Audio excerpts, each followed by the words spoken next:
Oke, assalamualaikum warahmatullahi wabarakatuh. Kita lanjutkan kuliah kita ya. Kita lanjutkan review tentang elektrostatik. Oke, electricity in nature. Nah, jadi di alam ini banyak sekali peristiwa-peristiwa tentang kelistrikan. Yang paling umum itu adalah nih petir. Nah, jadi Anda lihat ini ada awan, ini bumi, akan ada loncatan muatan listrik dari awan ke bumi. Nanti saya kasih tugas bagaimana proses detailnya ya. Nah, jadi ketika awan ini itu awan kan adalah kumpulan butiran-butiran air yang didapat dari bumi ketika adanya sinar matahari, jadi uap air naik. Nah, kemudian mereka mengumpul. Nah, ternyata uap air itu mengandung muatan. Nah, ketika mereka setelah berkumpul, nah berarti muatannya sangat tinggi. Nah, kemudian akan ada beda potensial yang sangat besar. Bisa jadi awan dengan awan, bisa jadi awan dengan bumi. Nah, ketika ada beda potensial yang tinggi, maka akan memungkinkan untuk loncatan muatan listrik. Oke, untuk electricity static ini banyak sekali kasus-kasus yang kita lihat, seperti balon udara. Itu kan ada beberapa jenis prinsip kerjanya. Kalau yang ada yang balon yang terbuka di bawahnya ini, nah itu ada api di bawahnya. Nah, itu kan prinsipnya membuat di rongga di dalam ini massa jenisnya lebih ringan daripada di sekelilingnya. Nah, jadi ketika dibakar, rongga di dalam ini dipanaskan, dikasih api di bawah, nah ini akan massa jenisnya akan lebih ringan daripada di luar. Nah, makanya dia akan terangkat. Itu satu jenis balon. Nah, ada lagi jenis balon lainnya yang yang di dalamnya itu tertutup, jadi tidak terbuka di bawah seperti tadi. Nah, tertutup tapi diisi dengan udara yang memiliki muatan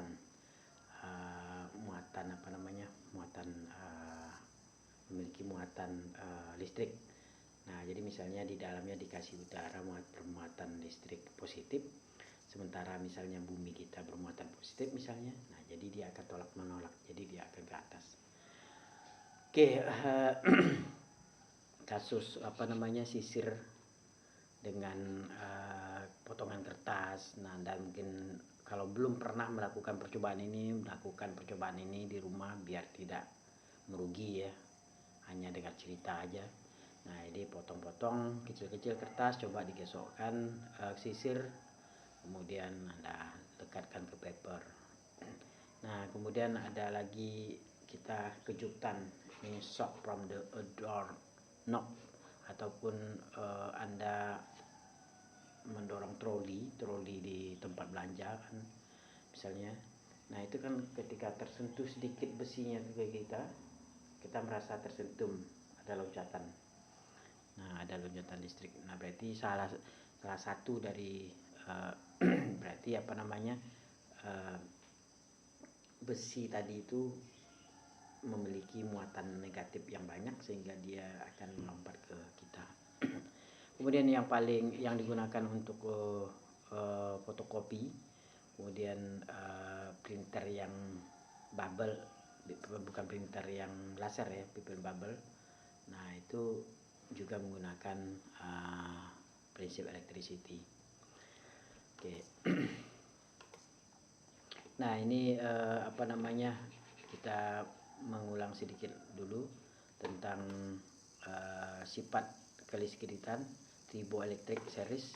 Nah, ini ada asbestos paling atas, ada silikon rubber paling bawah. Nah, ini adalah paling bersifat positif, ini paling bersifat negatif. Nah, ini agak netral. Nah, jadi asbestos itu paling bersifat positif. Bersifat positif artinya apa? Artinya dia kekurangan muatan negatifnya.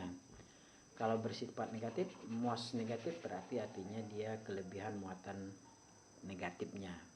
Nah, jadi di sini kita tinjau dari segi muatan negatif. Kalau benda itu kita katakan dia netral, misalnya ini misalnya agak netral karena ini adalah MOS positif, ini MOS negatif, berarti ya ini yang netral. Nah berarti jumlah muatan positif dan negatifnya adalah hampir sama, bahkan sama ya. Jadi ketika dia kelebihan positif ataupun kekurangan negatif, dia akan kita namakan benda itu bermuatan positif. Nah jadi benda yang bermuatan sama akan tolak menolak ya, tolak menolak. Jadi Anda bisa buat percobaan-percobaan sederhana seperti ini ataupun lihat di YouTube bisa. Nah dia akan tolak menolak. Nah kemudian yang berbeda akan tarik menarik. Kemudian insulator and conductor. Insulator and conductor. Nah, both insulator and conductor can be charged. Nah jadi insulator dan konduktor. Insulator ini apa? Insulator ini kalau di SMA mungkin sering bilang isolator. Nah insulator itu adalah yang tidak mampu mengantar listrik. Ini konduktor yang mampu mengantar listrik. Nah kedua-duanya bisa dikasih muatan.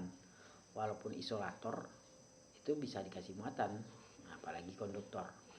Nah di bedanya adalah kalau isolator itu ketika kita kasih muatan, misalnya ini isolator, ini betul-betul isolator, ini kan nggak bisa ngantarkan listrik ini.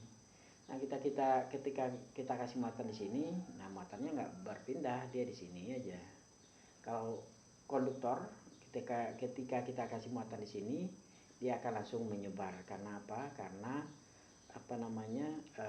pada konduktor muatan listrik bebas bergerak, sedangkan pada isolator muatan listrik tak bisa bergerak. Nah jadi makanya dia kalau kita kasih muatan di sini, dia di sini aja terus. Nah ini pada isolator misalnya kita kasih muatan plus di sini misalnya ya, kita kasih muatan plus, nah dia akan tetap di sini saja, tidak akan berpindah kemana-mana. Sedangkan pada konduktor ketika kita kasih muatan plus di sini, dia akan langsung menyebar sama rata. Oke, itu bedanya. Nah, metal and conduction. Nah, notice that metal are not only good electrical conductor. Nah, jadi metal itu tidak hanya bagus sebagai konduktor listrik, tetapi mereka juga bagus untuk mengantarkan panas. Kemudian cenderung untuk bersinar kalau mengkilat kalau seandainya kita polis, kita gosok, dan malleable, kemudian bisa dibengkokkan. Nah itu sifat metal. Nah ini salah satunya ion, atom. Jadi atom besi itu jadi ada dua elektron terluar. Nah elektron inilah yang bebas bergerak nih, yang antarkan listrik, yang bebas bergerak. Jadi makanya dia besi itu adalah pengantar listrik yang baik karena bebas adanya atom dua elektron bebas di terluar. Nah coba kita lihat Van de Graaff generator. Ini apa nih Van de Graaff generator nih ya? Oke kita lihat satu-satu.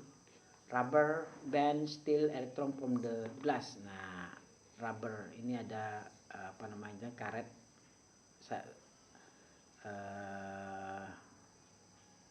Tali terbuat dari karet. Nah ini tali ini diputar. Ini ada gelas ya, tabung gelas dari kaca. Nah ketika ini diputar, karet ini akan mengambil muatan negatif dari gelas ini nih. Nah kita putar nih, itu putar, ini negatifnya diambil dibawa.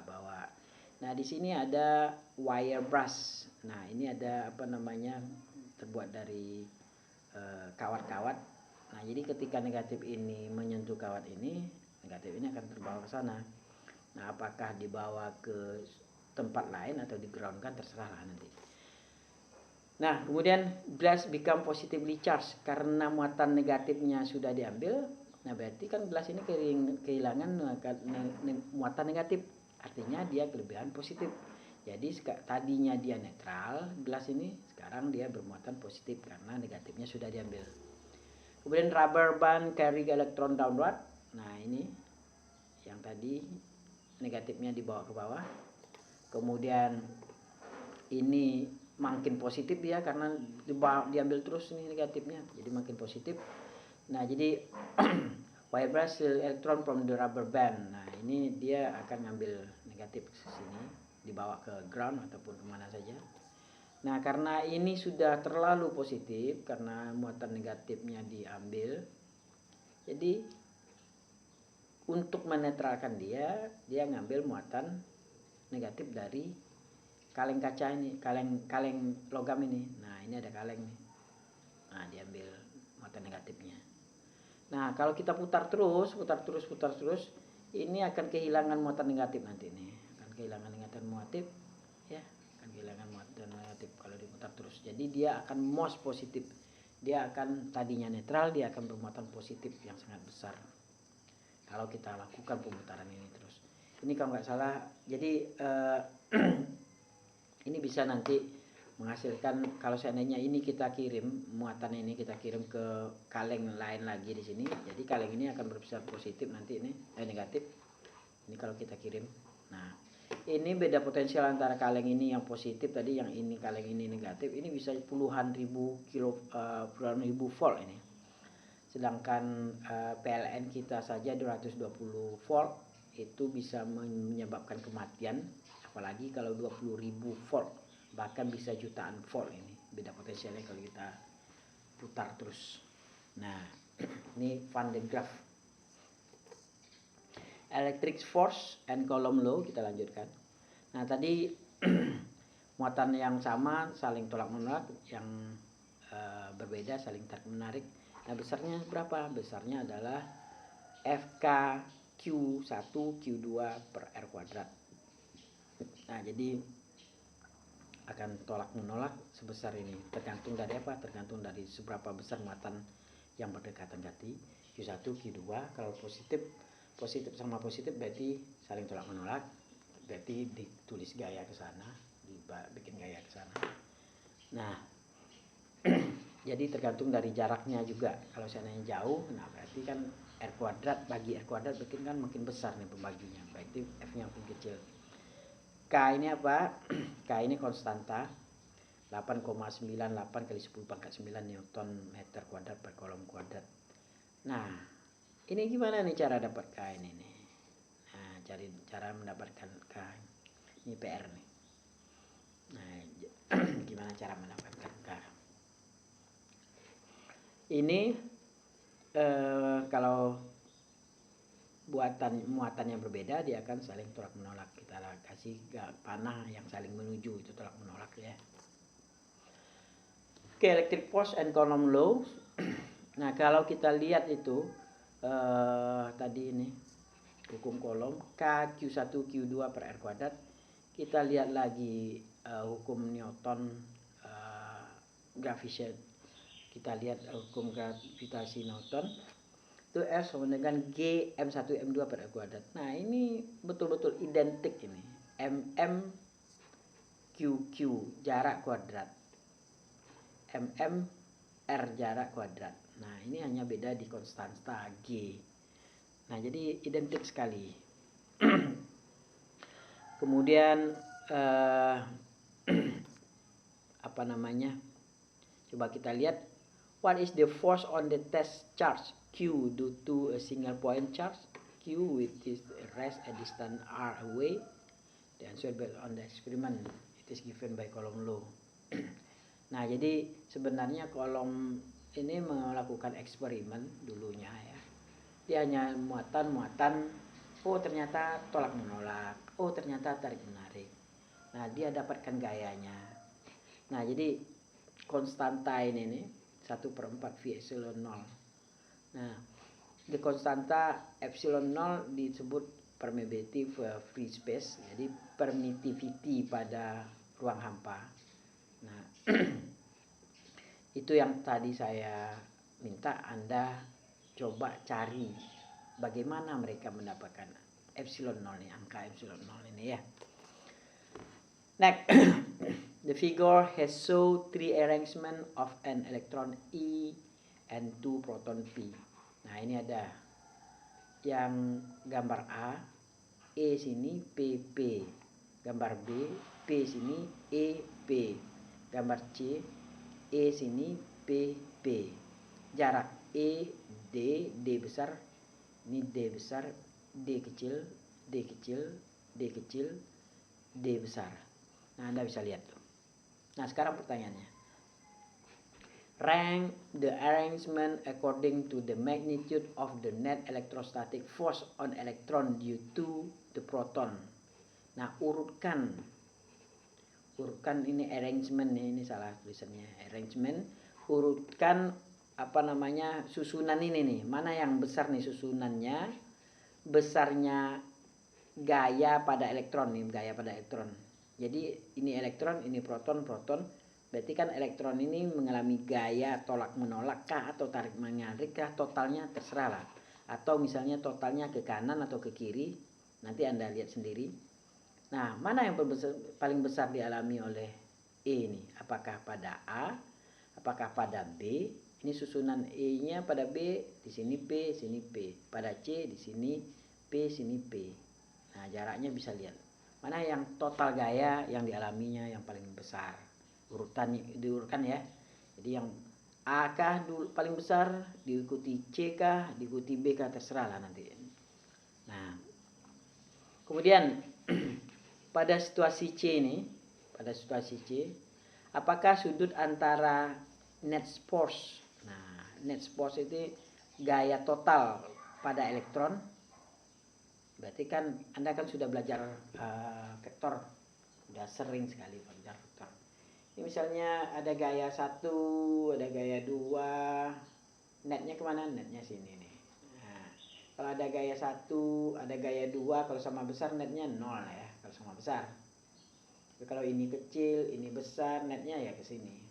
Nah, sekarang ini yang ditanya adalah netnya ini apakah membentuk sudut 45 derajat? Apakah in situasi C, apakah sudut antara net force dan elektron dan net force pada elektron dan garis yang berlabel D kecil ya, bukan D besar, kecil dari 45 atau besar dari 45. Nah, jadi net force ini dengan D ini apakah kecil dari 45 atau besar dari 45? Oke. Ini jawabannya ACB, ini adalah less than. Nah, ngapain pula ini ditunjukkan jawabannya. Nah, yang penting Anda harus mikir ini kenapa ACB, kenapa less than, itu yang paling penting ya. Nah, kemudian insulator and conductor, dua muatan bulat. Nah, ini dengan equal and opposite. Jadi ada pertama nih kasusnya gini nih. Ada dua muatan plus 1 min 1. Pertama dia sama besar. Ini plus min sama besar. Nah, pertama ya. Jadi ini 1Q, 1Q, tapi hanya beda muatan, satu positif, satu negatif. Oke, kasus pertama. Dijarakkan 30 cm katanya. Nih, jarakkan 30 cm. Nih, anggap 30 cm. Kemudian muatan 1 yang tadi misalnya 1 plus muatan 1 di double, kita double jadi 2Q. Nah, jadi 2Q sekarang. Ya, jadi tadinya Q tapi beda, positif negatif. Sekarang positifnya di double jadi 2Q. Nah, pertanyaannya, which diagram yang mana nih A, B, C, D, E akan menunjukkan representasi gayanya? Tadi kan ini plus min berarti akan ada tarik menarik. Sekarang ini di double. Nah, bagaimana gayanya sekarang? Nah, coba lihat A, B, C, D, E. Tunjukkan yang mana betul itu ya. Oke, case of multiple charge. Nah, sekarang kita cerita nih kalau seandainya multiple charge. Ini muatan 1, muatan 2, muatan 3, 4, 5. Nah, jadi muatan 1 dengan muatan 2 akan ada gaya tolak menolak. Ke sana ya. Ini muatan 3 dengan muatan 1 akan ada gaya tarik menarik pada ini. Sini juga ada gaya tariknya nih. Ini dengan ini ada tarik menarik. Kenapa? Karena beda nih. Ini dengan ini akan ada tolak menolak karena sama. Nah, bagaimana netnya? Netnya ya Anda totalkan aja secara vektor ini. Secara vektor. Jadi ini misalnya 4 Newton, ini 2 Newton misalnya, ini 3 Newton misalnya, ini 4 Newton. Ya langsung jumlahkan nih, 4 tambah 4, jangan jumlahkan secara vektor. Oke, nanti kita lihat latihannya. Charge in a line. Where do I have? Di manakah seharusnya saya letakkan muatan positif? Ini ada 2 muatan negatif nih, min 2Q, ini ada min Q. Manakah seharusnya saya letakkan muatan negatif ini, positif ini, agar muatannya balance, agar gayanya balance, agar gayanya seimbang. Nah, di mana nih? A, cannot tell. Nah, tidak bisa diberitahu nih, karena muatan positif besarnya tidak diberikan katanya. B, tepat di tengah-tengah antara muatan negatif ini katanya. C, on the line between, di antara di garis ini katanya, dari sini di antara buatan negatif tetapi lebih dekat dengan min 2Q, antara ini tapi lebih dekat dengan min Q. There is no location. Nah, tidak ada lokasinya. Anda pikir gimana caranya? Untuk jawab soal-soal tadi ya harus Anda bayangkan dan harus Anda tulis gambar gayanya biar terbayang. Nah, kalau dia seimbang tuh berarti kan gayanya harus sama besar. Gaya tolak menolak dan tarik menarik misalnya harus sama besar. Baru Anda bisa jawabannya. Jadi nggak bisa ditebak-tebak ya. Gambar di bawah menunjukkan 4 situasi ini. 1, 2, 3, 4. Ini ada E, min E, ada plus, min. Nah, nampak ya. Sekarang nih di tengah-tengah ini terserah Anda nih mau kasih min atau mau kasih plus, terserah. Figure below, tapi kalau seandainya 1 kasih min, ini harus min semua. Kalau 1 plus harus plus semua. Figure below show 4 situation, ada 4 situasi. Nah, kemudian charge value are indicate. Kemudian muatannya nampak ini plus, min, plus, min. Pertanyaannya, urutkan situasi, apakah situasi 1, 2, 3, 4. Urutkan situasi menurut besarnya gaya total pada partikel yang di tengah ini. Nah, mana gaya yang dialami oleh partikel tengah ini? Gaya totalnya. Nah, ini saya kasih ilustrasi contohnya ya, nanti contoh jawabnya. Ini misalnya Anda harus coba-coba nih semuanya, 1, 2, 3, 4 ini harus dicoba-coba. Ini misalnya nih saya kasih contoh. Ini saya kasih muatan tengah ini misalnya plus misalnya. Ya, plus. Berarti muatan tengah ini akibat muatan yang ini, akibat ini kan jaraknya dekat nih. Ini plus, ini min, berarti tarik menarik nih. Tarik menarik. Nah, ini ada gaya tarik menarik. Dia agak besar nih. Kenapa besar? Dibandingkan ini karena jaraknya dekat. Nah, ini misalnya nih. Ini F akibat muatan ini. Sekarang akibat muatan yang agak jauh ini ya lebih kecil dia. Agak kecil. Kenapa agak kecil? Karena R-nya kecil. R-nya besar. Nah, ini yang panjang nih akibat yang dekat nih, yang pendek nih akibat ini. Begitu juga dengan sini nih. Ini kan tadi kita kasih muatan plus dia tadi kan. Coba saya tandain, nanti lupa pula. Ini kita kasih muatan plus dia tadi. Nah, ini akibat ini plus berarti tolak menolak. Ini jaraknya dekat nih, jaraknya dekat dibandingkan ini. Berarti gaya tolak menolak ini akan sama dengan tarik menarik ini. Nah, berarti ya akan ada dua ini nih. Dua gaya ke kiri yang sama besar ini. Satu yang ini, satu lagi yang ini. Nah, ini kalau dempet ya nggak nampak, jadi saya geser sedikit atas ya biar nampak. Nah, ini plus, ini min, akan ada tarik menarik. tapi panjangnya segini, pendek. Kenapa? Karena jaraknya panjang ya. Nah, jadi akan ada tarik-menarik. Ini dia.